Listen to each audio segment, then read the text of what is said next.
Good to see you again, my friend. Yes. And I will start off by saying, as I just told your director, without hesitation, I will tell you, this is one of the best films of 2017, so congratulations to you. Thank you, man. I mean, I saw it with my mom. It was just her and I in the theater, in anticipation for these interviews, and we both looked at each other and just said, wow.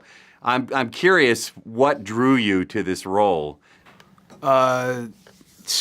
Initially, the word Thurgood Marshall repelled me just because he was a real person.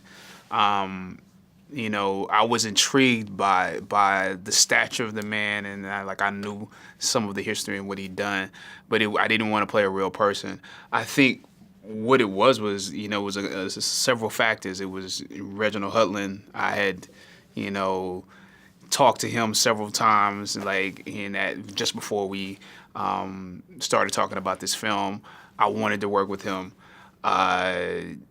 The script was given to me. My agent loved Paula Wagner, one of the producers, and it was like, you should work with her on something. And so when I read it, it sort of changed my mind about, it didn't completely change my mind, but I didn't feel like this was a biopic. I felt like it was it was the Marshal coming into town to implement justice. It was, a whodunit. It was a buddy attorney movie, instead of it feeling like a biopic. And it was just a sort of icing on the cake that this guy was Thurgood Marshall, and his character came through in a way that didn't feel like it was that, you were trying to tell us history. And I think there were a few moments where it did feel like history, and we scaled those back and fixed some issues, and I was like, this is something I want to do.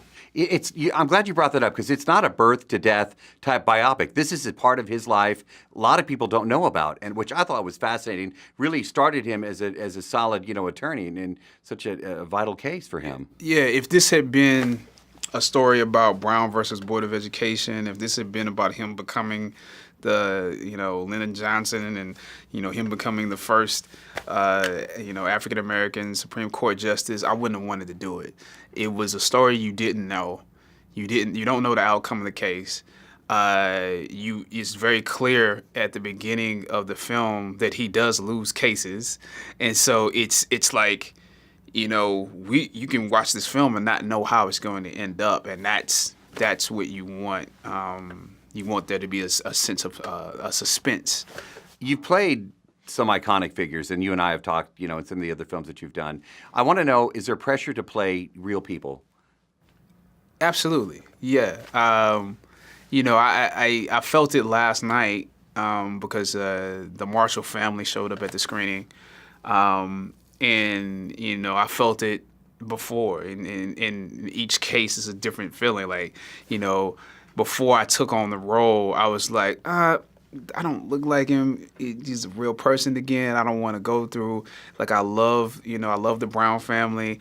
I love the Jackie Robinson's family, but let me just do something where I don't have to go through all of that this time.